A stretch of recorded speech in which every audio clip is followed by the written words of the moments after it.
Hi, this is Kitty Boitnott of Teachers in Transition. This is episode 72 of both the podcast and the YouTube channel. Welcome back. If you've listened to me at all in the past, you know that I alternate topics. One week I talk about stress management strategies because I am a certified stress management coach. And I'm also an experienced and trained career transition and job search strategist. So on the alternating weeks when I'm not talking about stress, I talk about job search, career transition, career change, all of that stuff. This week, the topic is stress. And of course, as we've dealt with in previous episodes on stress, I have talked about how the anxiety and uncertainty has added to the stress level of everyone on the planet, not just here in the United States. And here in the United States, we're experiencing a certain amount of stress because of the pandemic and the economic fallout of the pandemic. And now with school starting, the uncertainty of what to do about that. If you're a teacher, do you go back? Do you quit?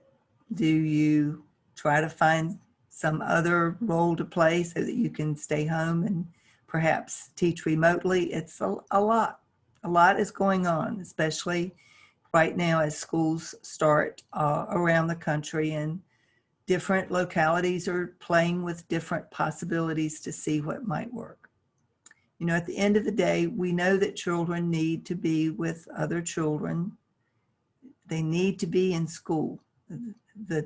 The dilemma is whether or not you take the chance of potentially risking them becoming sick or them picking up the virus and bringing it home and making someone in the family sick.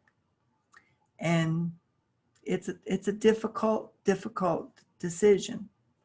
I've talked to teachers recently who are struggling with the dilemma of whether or not to go back to their school if the school building opens, because they have underlying health issues of their own that they feel by going back will put them at risk, or they have a spouse or a child who is medically fragile and they worry about the potential of picking up the virus and inadvertently bringing it home to their family. So it's difficult. I've talked in the past about how the main way to manage our stress is to let go of those things that we cannot control and concentrate on the things that we can. Actively do what we can to control the events in our lives that are within our realm, and then try to let go of the stuff that is outside of our control. But there's a lot that we do have control over, and that we need to think about whether or not we have decisions that we're making good decisions and making decisions that we won't come to regret. And there's no easy answer to that. But what I would like to share with you today are some techniques for helping you to ground yourself in the present moment, to stop the spiraling negative chatter that we tend to get caught up in our heads. Oftentimes, stress comes from too much dwelling on the past, things that we have regrets about, resentments that we've dragged along with us like a suitcase because we can't simply let it go. Juxtaposed against fear and anxiety and worry about what will happen in the future. And we do have some control over letting go of the stuff from the past. We may not have a lot of control over what happens in the future. But we absolutely do have control over what we do in this present moment right now. For example, you are choosing to listen to this podcast right now. That's a choice. And so what I'd like to offer to you are some exercises, sort of practices, that can help you to stop yourself in the midst of a negative spiral, whether it's a worry about something from the past or anxiety about something from the future. Just stop. Be aware of those thoughts and stop yourself. And then do these 5 things, these 5 practices in this current moment. So wherever you happen to be, stop, be aware of your thoughts, and then look around the room. Or if you're in your car, look, glance, don't concentrate too much on anything but the road, but glance around. Name 5 objects that you can identify in the room. That will snap you right back to your present place and your present moment, and can help to stop the negative chatter that's going on in your head, that's causing you stress, causing you anxiety, causing you to worry. 5 things. As I sit here, I'm looking out the window that's facing me, and I see the houses of my neighbors and cars in the parking lot. There's a crepe myrtle tree that's just to the right of the window that I enjoy looking at because it's a beautiful pink color, almost a fuchsia color, the blooms.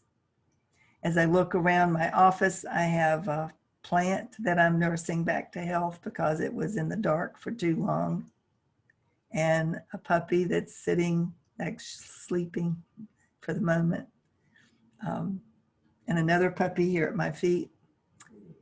So I just, as I look around the room, I can be grounded by the things that are surrounding me. And they can make me feel better just by focusing on those things as opposed to negative thoughts that might be spiraling around in the back of my head.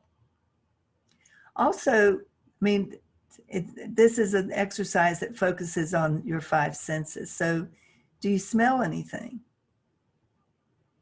Is someone burning a candle, or do you have some incense that you could let burn for a little bit? Do you smell leftover aromas from last night's dinner or this morning's breakfast? What are the smells that you might be able to identify? What do you hear? Is there any music that you could turn on, that you could listen to, that might help you to relax? You know, music can be a great therapeutic tool. And most of us respond to happy, upbeat music. In fact, I have a ringtone on my phone that is a happy song. Makes me happy when I hear it. So what is it that you hear, if anything? You know, and right now I hear the sound of my voice. I hear the whir of the air conditioner running. I hear the soft flutter of the ceiling fan.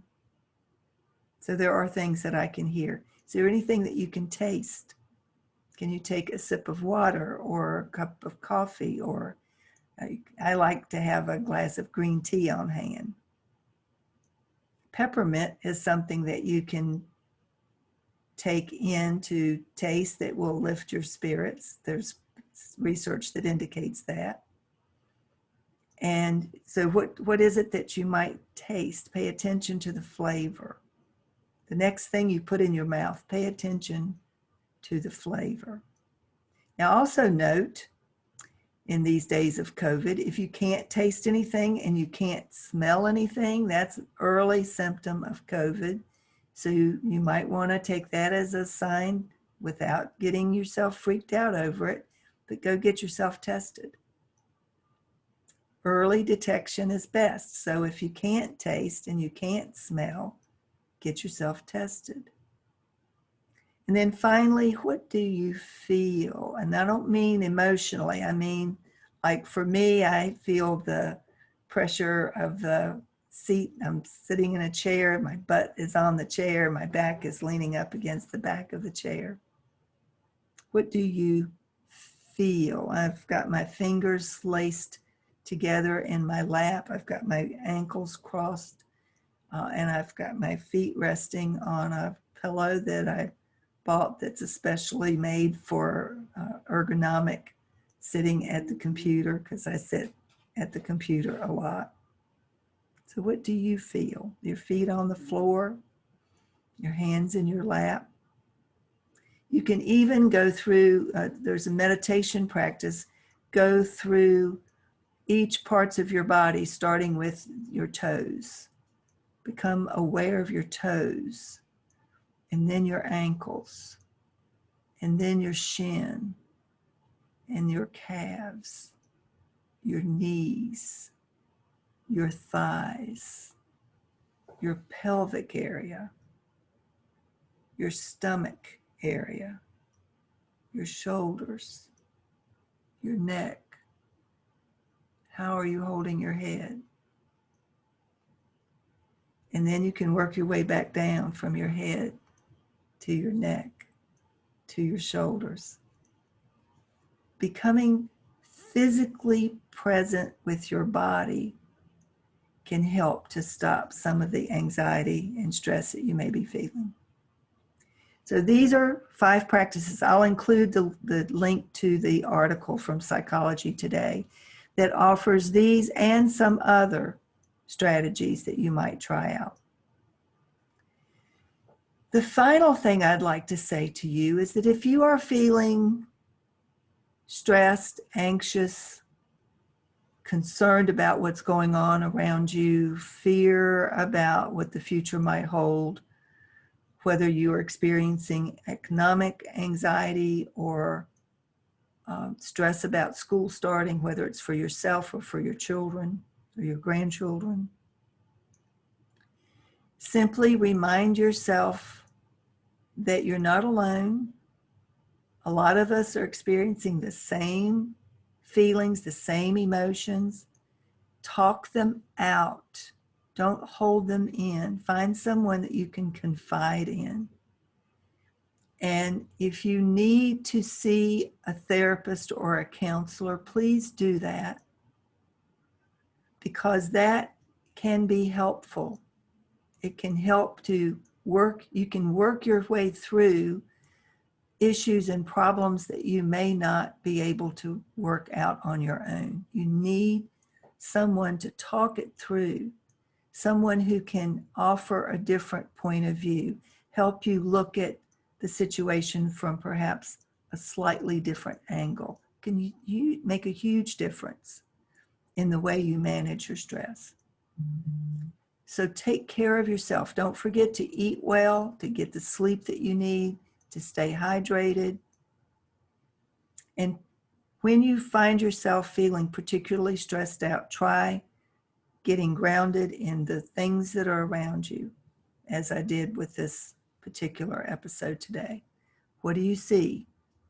What do you smell? What do you hear? What do you taste? And what do you feel? That's it for today. Thank you. Be sure to leave a comment, a review. I'd love to hear from you. If you have any questions, email me at kittyboitnott@gmail.com. That's it for this week. I'll be back next week with suggestions about how you might approach a job search if you've decided to quit your job and look for something else, or your job has disappeared and you need to find something new. Have a great week. Take care. Stay safe. Be kind to one another.